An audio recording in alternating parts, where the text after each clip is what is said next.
Bismillahirrahmanirrahim. Assalamualaikum warahmatullahi wabarakatuh.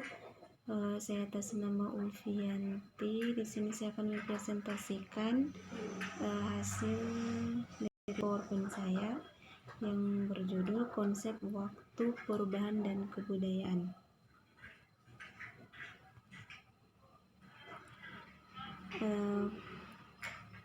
Pengertian sejarah, yaitu kata sejarah berasal dari bahasa Arab.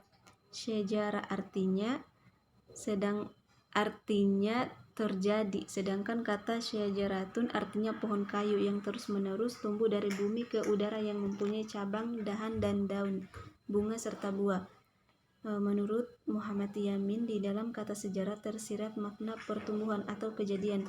Secara etimologis, makna kata sejarah adalah tumbuh, hidup, berkembang, dan bergerak terus-menerus dan akan berjalan terus sepanjang masa. Selain kata sejarah dalam bahasa Arab, ada kata-kata yang artinya hampir sama, yaitu kata silsilah, yang pada umumnya menunjuk pada keluarga. Misalnya, prasasti kedua menceritakan silsilah raja-raja Mataram kuno Hindu. Kata kisah dalam bahasa Arab menunjuk pada masa lampau yang merupakan cerita tentang kejadian yang benar-benar terjadi. Misalnya kisah Nabi Nuh dengan perahunya.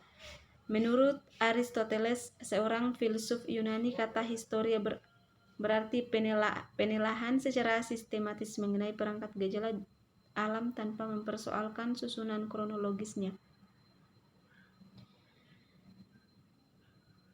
Ada sejumlah definisi sejarah yang dikemukakan oleh para sejarawan, diantaranya adalah yang pertama, menurut Ismaun, sejarah adalah suatu ilmu pengetahuan tentang rangkaian kejadian yang berkausalitas pada masyarakat dengan segala aspeknya, serta proses gerak perkembangannya yang kontinu dari awal sampai sekarang, yang berguna bagi pedoman kehidupan masyarakat masa sekarang serta sebagai arah cita-cita masa depan. Yang kedua, menurut Muhammad Yamin, sejarah adalah ilmu pengetahuan yang pada umumnya berhubungan dengan cerita bertarik sebagai hasil penafsiran kejadian-kejadian dalam masyarakat pada masa lampau yang disusun berdasarkan hasil penyelidikan bahan-bahan tulisan atau tanda-tanda lain. Yang ketiga, menurut James Ban, sejarah adalah sebuah peristiwa masa lampau. Sejarah sebagai kenyataan, sejarah dapat membantu para siswa untuk memahami perilaku manusia pada masa lampau, masa kini, dan masa yang akan datang. Tujuan-tujuan baru pendidikan sejarah.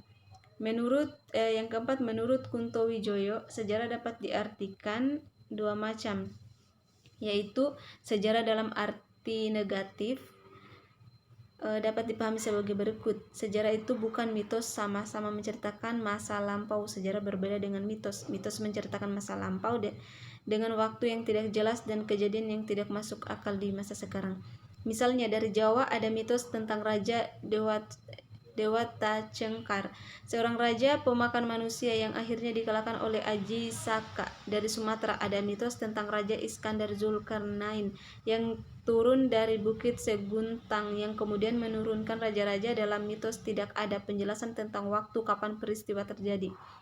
Sedangkan dalam sejarah semua peristiwa secara tepat diceritakan kapan waktunya terjadi dan di mana tempatnya. Sejarah itu bukan filsafat. Filsafat itu abstrak. Dalam bahasa Latin, abstractus berarti pikiran, dan spekulatif. Bahasa Latin speculation berarti gambaran, angan-angan. Dalam arti filsafat hanya berurusan dengan pikiran umum. Jika filsafat berbicara tentang manusia, maka manusia itu adalah manusia pada umumnya, manusia yang hanya ada pada gambaran pemikirannya. Sedangkan sejarah berbicara tentang manusia, maka yang dibicarakan adalah orang tertentu yang mempunyai tempat dan waktu serta terlibat dalam kejadian. Yang ketiga, sejarah bukan ilmu alam. Sejarah sering dimasukkan dalam ilmu-ilmu manusia, human studies, yang kemudian dibagi menjadi dua, yaitu ilmu sosial dan ilmu kemanusiaan. Ilmu alam bertujuan untuk menemukan hukum-hukum yang bersifat umum atau bersifat nomothetis. Dari bahasa Yunani, nomo berarti hukum dan tithenai berarti mendirikan. Sedangkan sejarah berusaha menuliskan hal-hal yang bersifat khas atau ideografis. Bahasa Yunani ideo berarti ciri-ciri seseorang, graphein berarti menulis. Yang keempat, sejarah itu bukan sastra. Perbedaan sejarah dan sastra paling tidak ada 4 hal, yaitu cara kerja, kebenaran, hasil keseluruhan, dan kesimpulan. Dari cara kerja, sastra adalah pekerjaan imajinasi yang lahir dari kehidupan seorang pengarang. Kebenaran bagi seorang pengarang secara mutlak ada di bawah kekuasaannya atau bersifat subjektif. Hasil keseluruhannya hanya menuntut supaya pengarang taat asas dunia yang dibangunnya.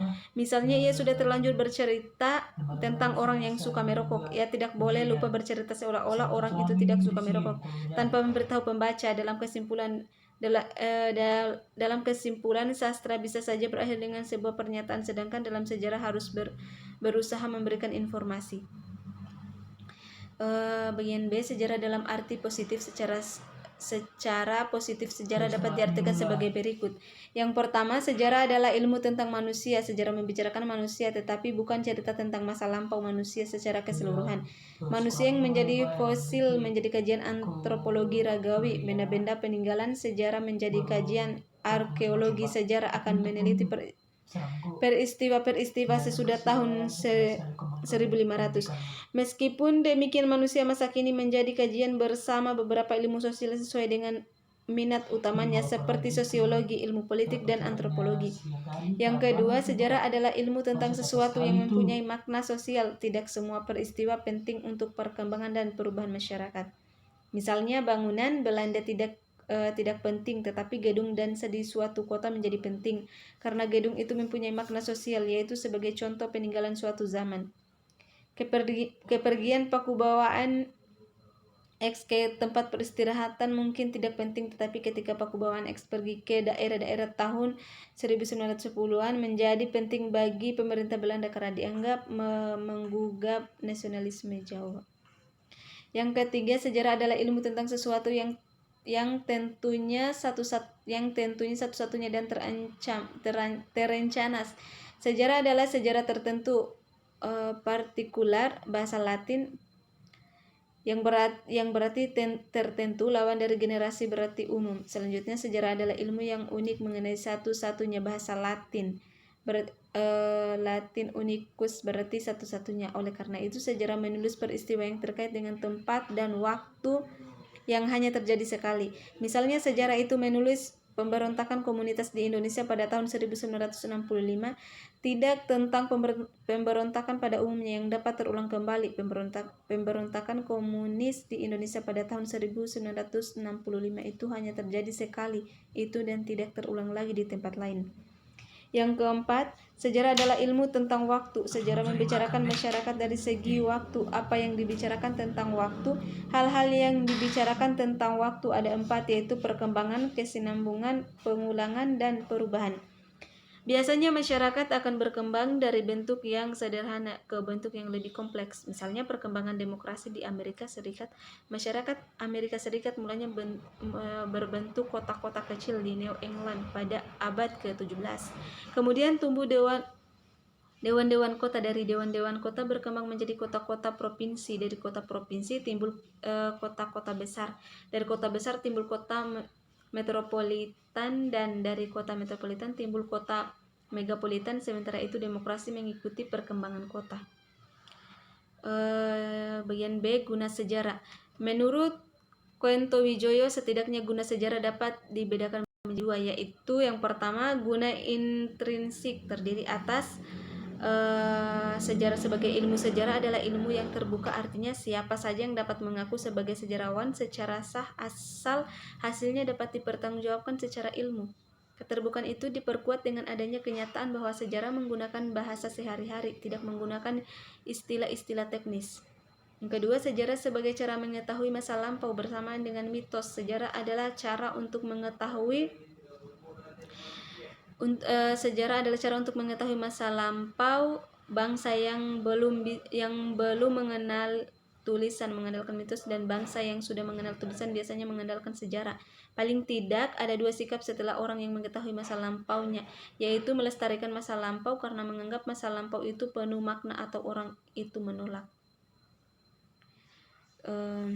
Yang ketiga, sejarah sebagai pernyataan pendapat. Banyak penulis sejarah yang menggunakan ilmunya untuk menyatakan pendapat. Misalnya di Amerika Serikat, ada dua aliran yang sama-sama menggunakan sejarah untuk menyatakan pendapat, yaitu konsensus dan konflik.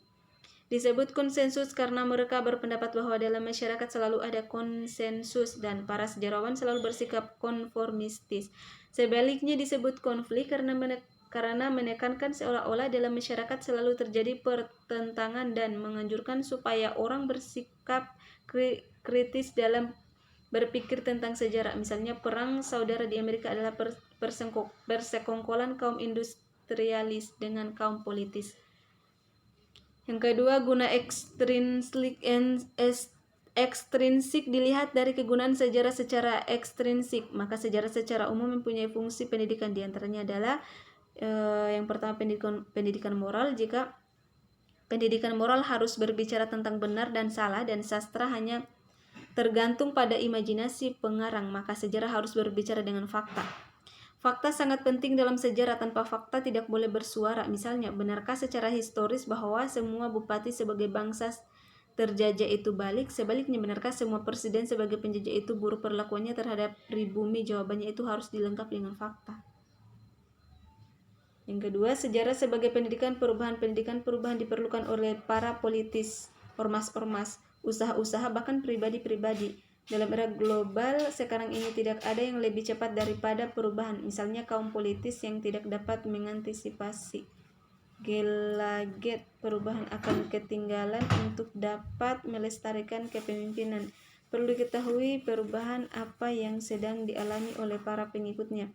Salah satu definisi sejarah adalah ilmu tentang perubahan akan banyak membantu. Sejarah bisa relevan dengan perubahan asalkan tidak mempelajari waktu yang terlalu jauh. Misalnya, Anda jadi polisi yang mengurusi kota. Anda pasti mencatat bahwa perubahan itu disebabkan karena dampak kemajuan. Dengan melihat masa lalu kota lain yang lebih besar, Anda dapat mengetahui apa yang sedang terjadi.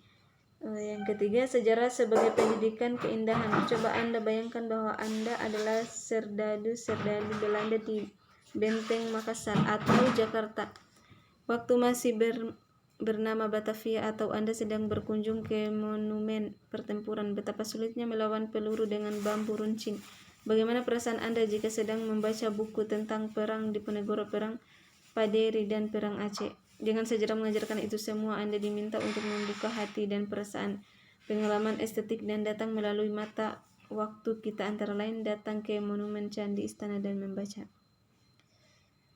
Yang ketiga, tugas sejarah berkaitan dengan waktu.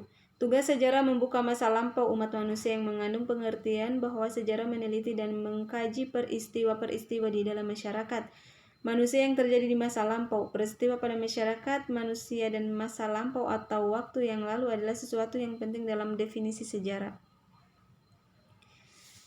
Yang keempat, perubahan sosial budaya. Perubahan sosial budaya dalam konteks kehidupan manusia sebagai makhluk sosial dikenal dua macam perubahan, yaitu perubahan sosial dan perubahan kebudayaan.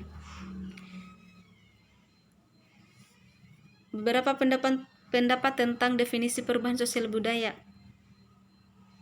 yaitu yang pertama, menurut Kingsley Davis, perubahan sosial merupakan bagian dari perubahan kebudayaan.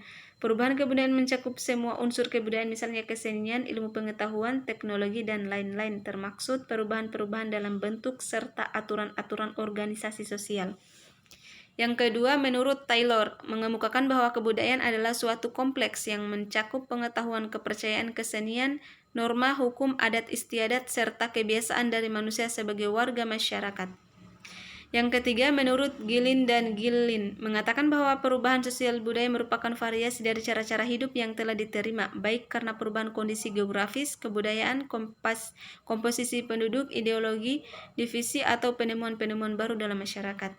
Yang keempat, Selo Sumarjan, perubahan sosial budaya adalah segala perubahan pada lembaga kemasyarakatan di dalam suatu masyarakat yang mempengaruhi sistem sosialnya, termaksud di dalamnya nilai-nilai, sikap, dan pola perilaku di antara kelompok-kelompok dalam masyarakat.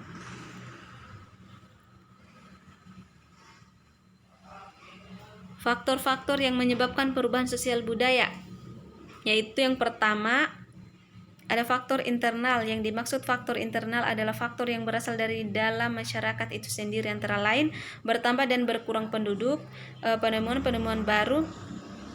Adapun faktor-faktor yang mendorong timbulnya penemuan-penemuan baru dalam masyarakat adalah yang pertama, adanya kesadaran masyarakat akan kekurangan kebudayaannya. Yang kedua, adanya kualitas para ahli dari suatu kebudayaan. Yang ketiga, adanya perangsang bagi kegiatan-kegiatan penciptaan dalam masyarakat. Yang keempat, pengaruh unsur-unsur budaya luar yang lebih bermanfaat bagi kehidupan masyarakat. Dan yang kelima, adanya lembaga atau organisasi sosial yang mendorong ke arah penemuan baru tersebut.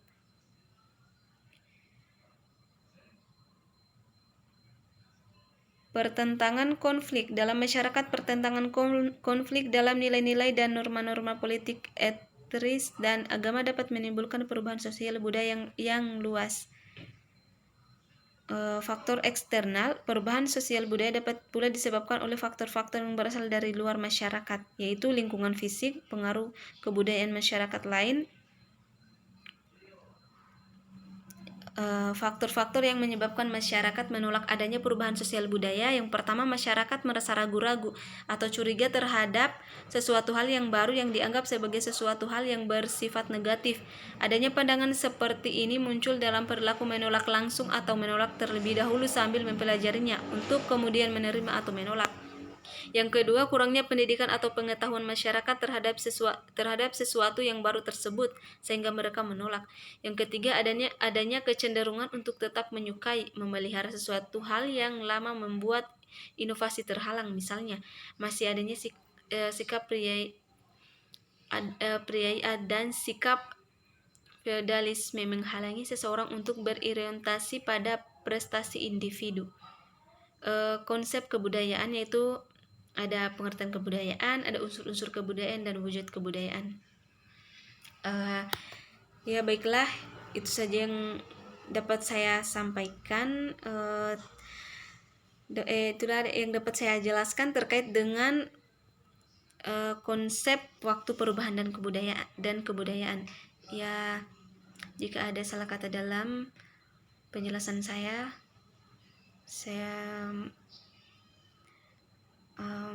minta maaf jika ada salah kata dalam penjelasan saya tentang konsep waktu dan perubahan, konsep waktu perubahan dan kebudayaan. Saya akhiri dengan ucapan wabillahi taufiq wal hidayah. Assalamualaikum warahmatullahi wabarakatuh.